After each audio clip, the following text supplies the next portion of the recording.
Welcome, everybody, back to another episode of Fix Your BS, where we discuss 5 major pillars of life and bring experts in and other people that own small businesses in to discuss the things that they have figured out in life. So that way we can try to help you figure out some things in your relationships, your business, your finances, your health, and even your beliefs.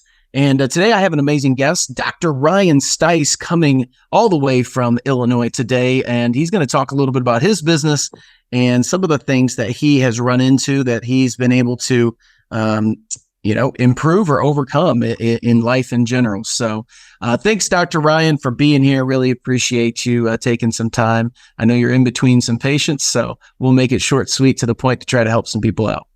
No worries. I appreciate you having me. Absolutely. So, Dr. Ryan, tell us a little bit of background about you and, when you graduated and where you've gone in your business career and where you're at now. So, I graduated from Logan College of Chiropractic in 2007. So it's been a few years since I've been out. Life has definitely stayed going. Things have changed a lot since we first originally got out of school. I've originally bought a practice here in the small town of Litchfield from an existing chiropractor. Small community, about a population of about 6,000 to 7,000, with a lot of small farming communities around.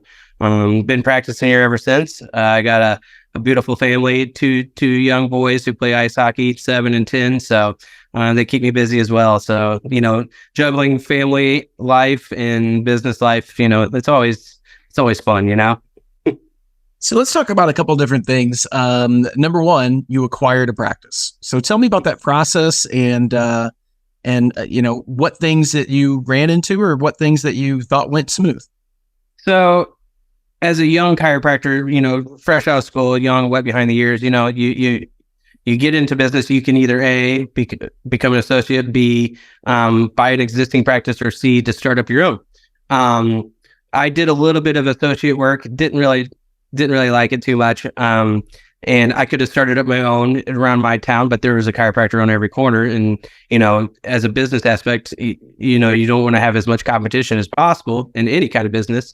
So I went to a community that was smaller population of chiropractors. So I found a gentleman who was selling his practice, retiring, and I went into that.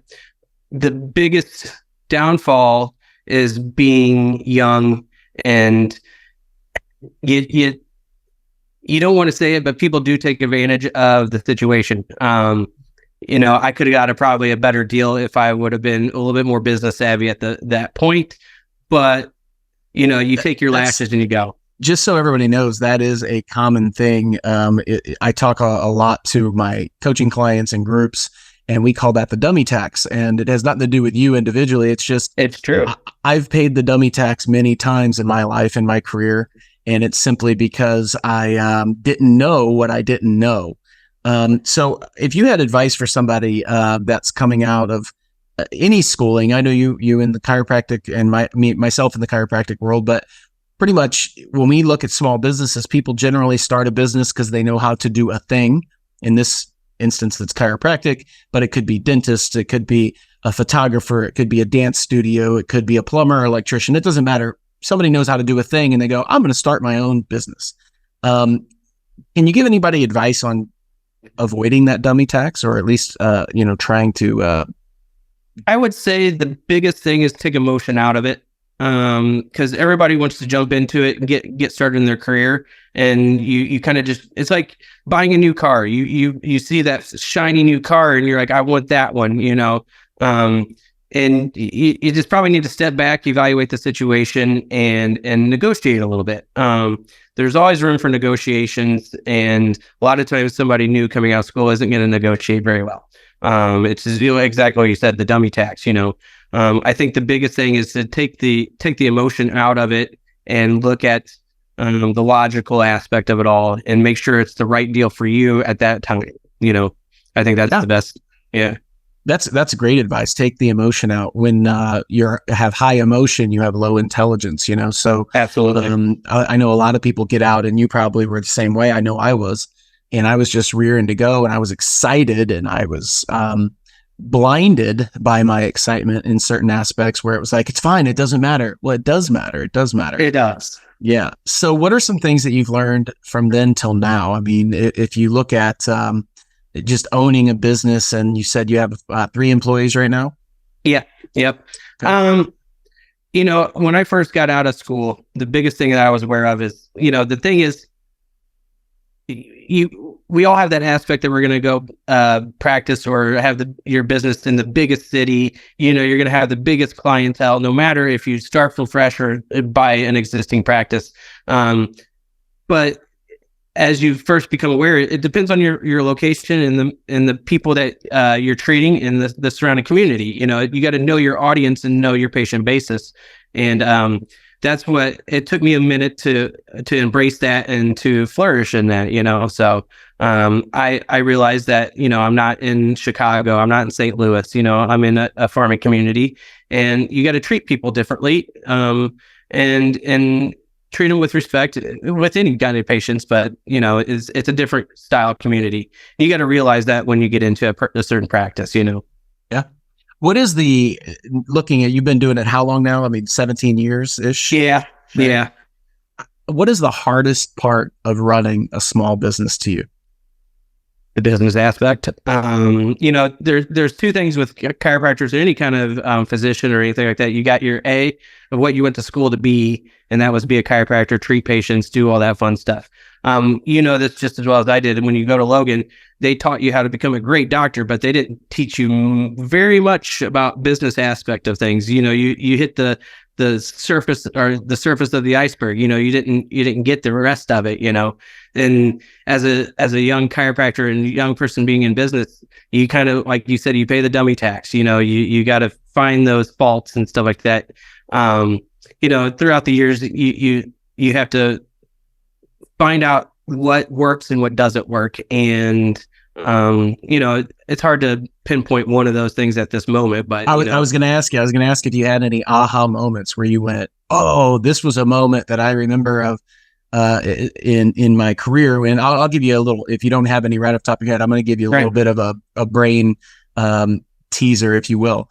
So what we teach is there's 5 major buckets or categories in business that you really have to pay attention to. There's marketing, sales, operations, finance, and HR.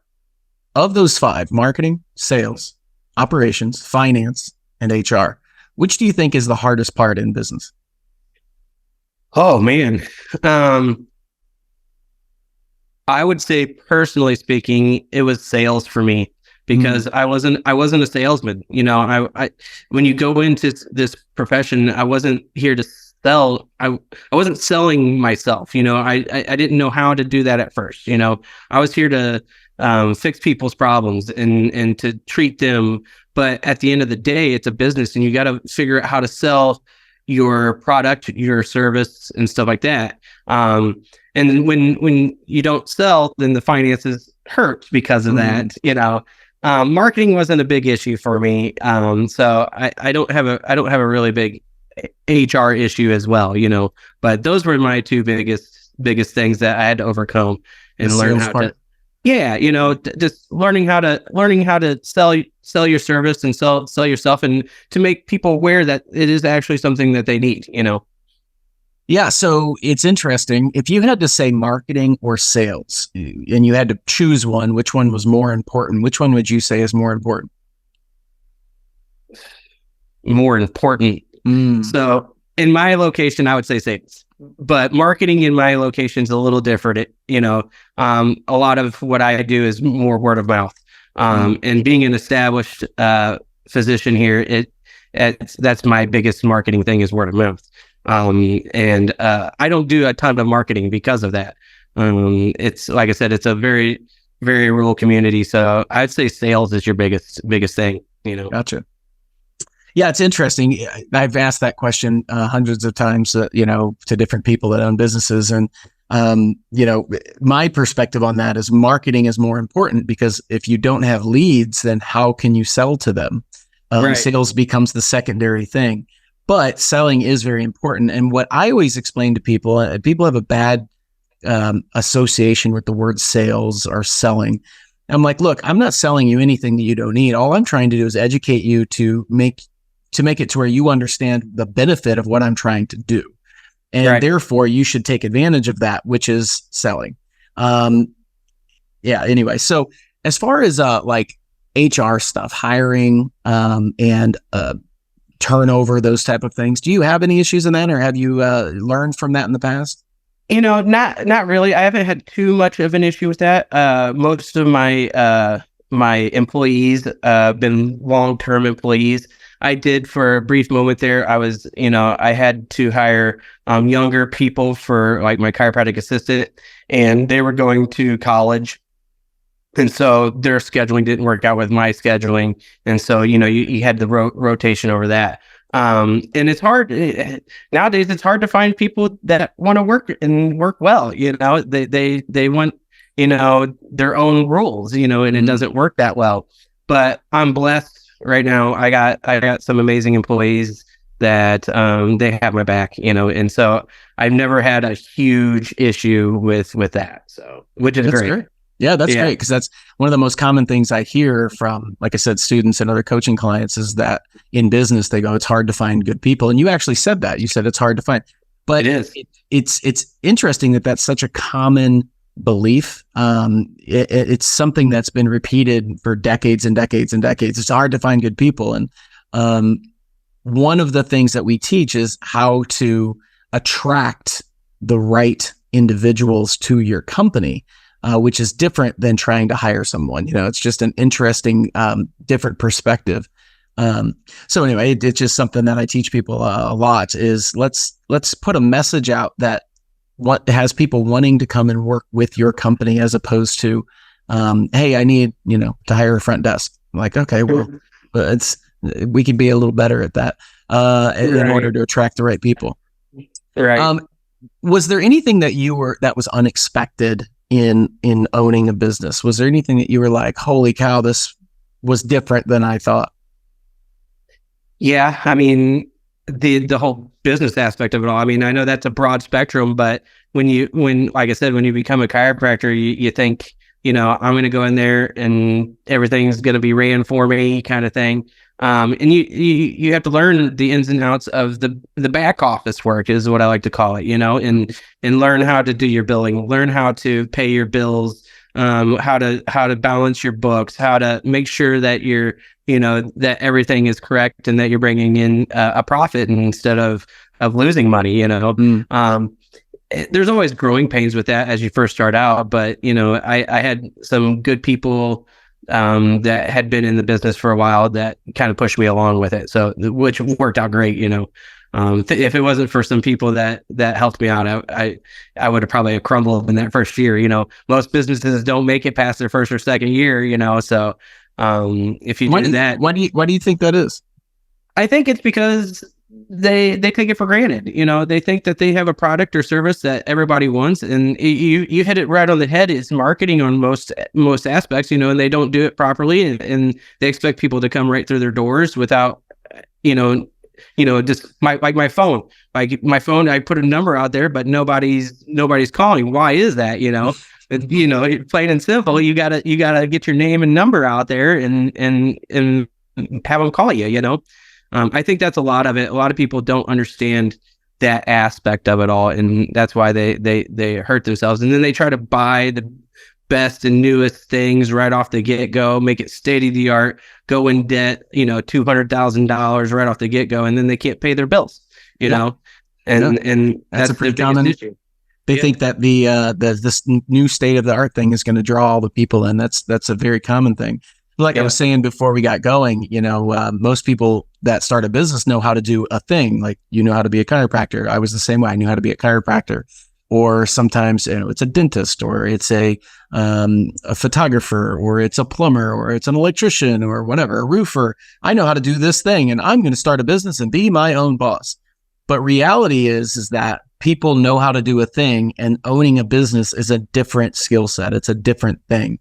And if you don't know how to do that, you're either going to go into it and pay the dummy tax for a period of time, which is painful, both financially and emotionally and mentally, but also it's going to, take a lot of time and put you back. So my suggestion, and you might agree with this, or not, but let me know. My suggestion is you need to find a business coach. You got to find a business coach that has been there, that's going to help you know what to look for and how to set things up to compress time. Is that something that would have helped you in the beginning?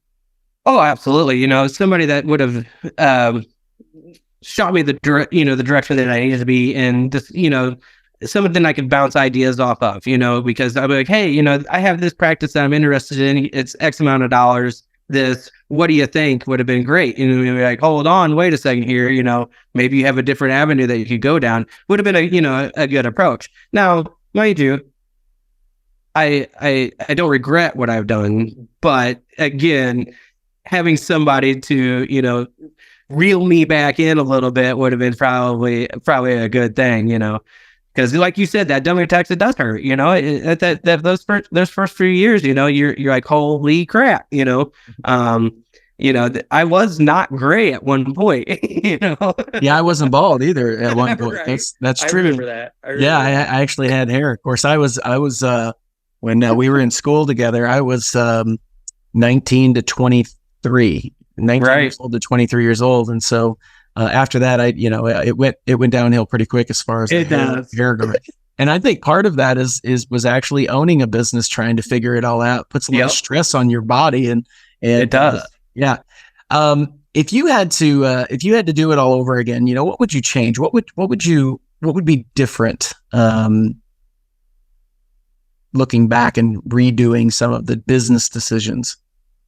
I would have probably taken my time right off the get-go of probably gaining a little bit more working capital, listening to people a little bit more than just trying to jump straight right into it. Isn't it funny though, when you jump right into it like that, how you only think of the success? Like you're not even thinking about all the potential things that could go bad. Nope. You don't think about failure at that point until you get into it and you're like, oh crap, this is a real thing and my butt's on the line right now. And then that's why you age so quickly. Yeah. Not only your butt, but your employees, your family. I mean, everybody that's relying on you, everybody's on the line. And so, it's by the grace of God that we've done what we've done. I wouldn't, and I will have to shout that out. If it wasn't for God, we wouldn't be where we're at, and I wouldn't be where I'm at, and there's a lot of prayer and stuff in there that really puts you through, so that's, I will have to say that really got me through some tough times, of life in general. So, that's huge, Absolutely. Yeah. And that's one of the things we talk about a lot is belief and faith. Not necessarily religion, but belief and faith, right. Faith in the unseen, and belief in your abilities and your state that you're going to figure it out no matter what. And in business, that is one of the things you have to do. You have to have that mentality of, I'm going to figure it out, and I'm going to believe in the thing. I'm going to have faith in things that are not seen, but I have a vision and I have a passion, and I'm going to keep pushing no matter what.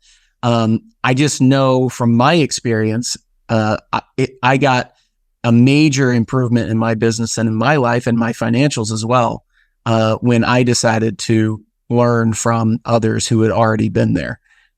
So when I had my own business coach, and still do, but it just keeps leveling up.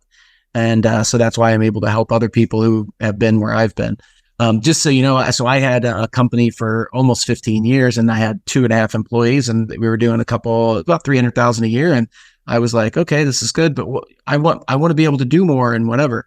And over the last 3.5 years, we've taken that to 11, 12 employees, and we're doing a couple, $2.5 million. So I would have never, I remember back in the day thinking, how is it even possible to get to $1 million? Like, I don't, that's mind boggling. It's not even feasible. Right. But knowing what I know now, I look back, I'm like, I could have done that 10 years sooner if I would have just had the right guidance and coaching. So, right. So cool. But have you ever had a business coach, or did you just figure it out on your own? Just kind of figured it out on my own, man. Just, went year by year, just learning different things, taking my licks, like you said, and, finally finding something that works for me, and yeah, that's pretty much it, just talking to other business owners in the community, that, just kind of like a roundtable kind of approach. I always say everybody should own their own business at least once in life to realize what's really going on behind the scenes.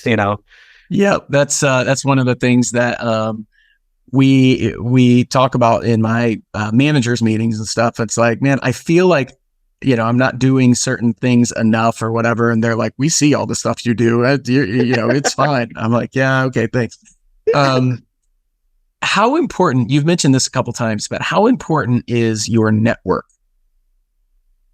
The people around you, the people that you're, like you said, the round table type of experience. It's one of the most important things, the people that are around you is who you are, essentially. You could, you put yourself with people that that you inspire to be like, inspired to, they push you, you bounce ideas off of them. If you have a good group of people, it makes you flourish. If you have people that are just lackadaisical, don't want to do much, don't want to do anything, guess what? You're going to be the same. It's like a great analogy is like, for instance, my son's hockey team. We can play the top team in the league and beat them. They go against the lowest team in the league and they lose. And it's because they're playing at the same level as that team and they don't play up to their standards. And it's the same with your networking. If you have a good networking group, then it pushes you to that next level. Whereas if you just have, one or two people that you just talk to on a, day or here and there, you're not getting much out of it, Exactly. Well, Doc, I really appreciate you being on here. That was a great example. Any final thoughts that you'd like to share with the people that are listening to this, your business owners, entrepreneurs, individuals trying to better their lives? Yeah, the first thing with any kind of business, the best thing I can say is, like I said earlier, first thing you got to do is take emotion out of your business, emotion out of your business dealings. You got to look at it logically, make sure you're doing the right decision the first. Secondly is to do exactly as we were saying, when you go into it, make sure you surround yourself with good people, get that coaching, get the guidance that most young people that run into businesses don't get. That's the crucial mistake that happens. And that's why a lot of businesses fail. That's what I would have to say. Awesome, man. Well, I really appreciate you being on here. I know it took us a little while to make it happen, but you keep fighting, you keep doing it, and keep pushing, and you make it happen. Absolutely. Thanks again for being here, Dr. Ryan. You get back to treating patients and changing people's lives, and we'll talk to you soon. Everybody, this has been another episode of Fix Your BS, where we talk about belief systems, but we also talk about business systems and business strategy, as well as balance sheets. So in your life, there's 5 major pillars: relationships, business, health, finances, and belief or faith. And we try to cover those pillars. I think we've done a good job today with Dr. Ryan here, Dr. Stice. And once again, thanks for being here. Everybody, thanks for listening. Share, comment, make sure that you let us know and let other people know about this. That way we can get more viewers and help more people. So make sure you've made it this far. Make sure you comment things that you would like to know, questions, and also share it with your friends. Until next time, this is Dr. Greg, also known as Dr. G, with Fix Your BS.